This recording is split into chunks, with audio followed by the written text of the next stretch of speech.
So there's a gentleman named David Smith. He's the executive chairman of Sinclair Broadcasting Group. They're the ones pushing out propaganda in favor of Donald Trump, saying that the rest of the press is doing fake stories.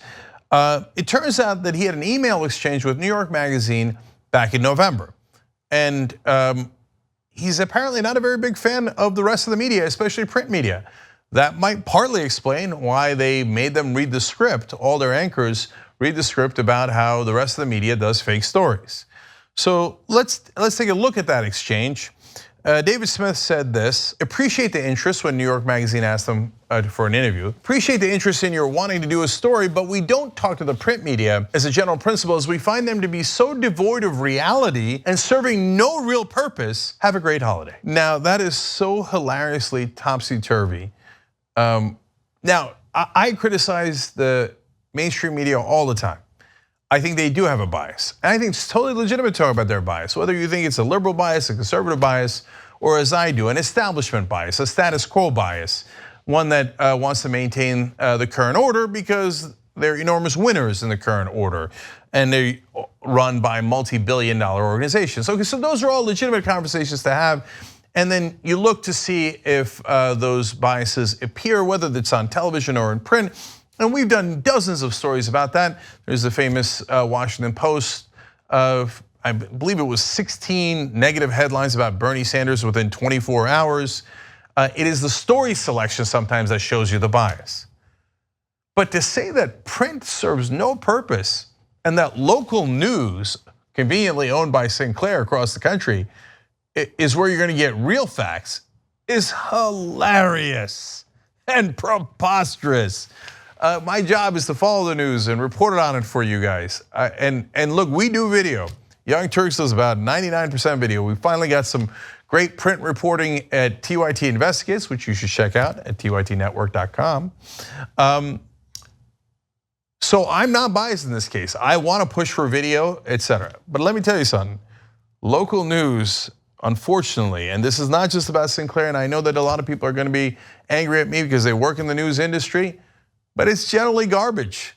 Earlier today, there was a fire here. Well, there's no fire there today. I don't know why, or right now, I don't know why you're there. No, we have to go out there and pretend something's urgent. Oh, look, a car chase. Oh my God, it's amazing. People have been murdered. Get scared. That's not real news. Whereas in print, they do amazing investigative journalism all the time. Who's breaking stories? When's the last time that anybody on cable news broke a story? Whereas in print, they break story after story after story. Again, I'm not saying they don't have bias. I talk about their bias all the time. And we have to keep each other honest. And we have to know what makes sense and what doesn't, and how to analyze the news. Look, Washington Post had a story, not to pick on them, a lot of the print journalists have similar issues, that I thought covered the situation in the Gaza Strip and the protests there really, really well. Later in the day, they completely re-edited it, and then it started with the Israeli government says this and the Israeli Defense Forces say that, and it had been changed completely to, it's the same facts, but a completely different spin. And it was amazing to see them side by side. And it was obvious that someone got a stern talking to, and the story was changed. So I'm now emphasizing for the 18th time, some criticism of print media is of course understandable, but to say that they have no value and that they don't do journalism, but local news does, no one outside of a local news station owner could possibly make that claim, but it gets worse. He says that I must tell that in all 45 plus years I have been in the media business, I have never seen a single article about us that is reflective of reality, especially in today's world with a shameful political environment and generally complete lack of integrity. Facts and truth have been lost for a long time and likely to never return. This is the guy that made his local anchors run swiftboat attack ads against John Kerry that later were shown to be preposterous, but he was in favor of George W. Bush. So you run those negative attack, basically ads, but call it news. Today, he has former Trump advisor Sebastian Gorka talking about insane conspiracy theories about the deep state on his air, pretending to be news.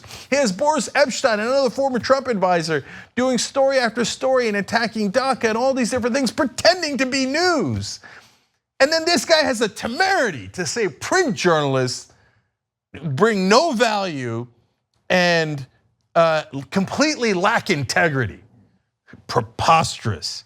And finally, Smith also says the print media is so left-wing as to be meaningless dribble, which accounts for why the industry is and will fade away, just no credibility. Again, I don't know if in that particular case he's lying on purpose or is completely ignorant, but the troubles that print has to do with the revenue side of print, which was tied to classified section and advertising that is going away because of digital. It's a complicated issue, and not because they're not doing good journalism.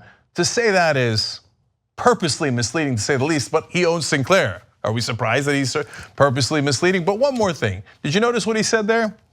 Meaningless dribble. Sometimes when Steph Curry dribbles too much, it might be meaningless dribble, but maybe I picked a poor example because a lot of his dribbling is great. I think you meant drivel. Perhaps if you've never read anything, then that might explain why you don't know the difference between drivel and dribble. You might want to pick up a paper and read something. You might learn. And among the things that you might learn are facts, which apparently are absent at Sinclair. What you just watched was one of the videos that we do today, but we actually do a whole 2-hour show every single day. It's a podcast. You could watch it in video or listen to it as audio. You can download it, you can stream it, and you get it completely ad-free if you could become a member of the Young Turks. tytnetwork.com/join.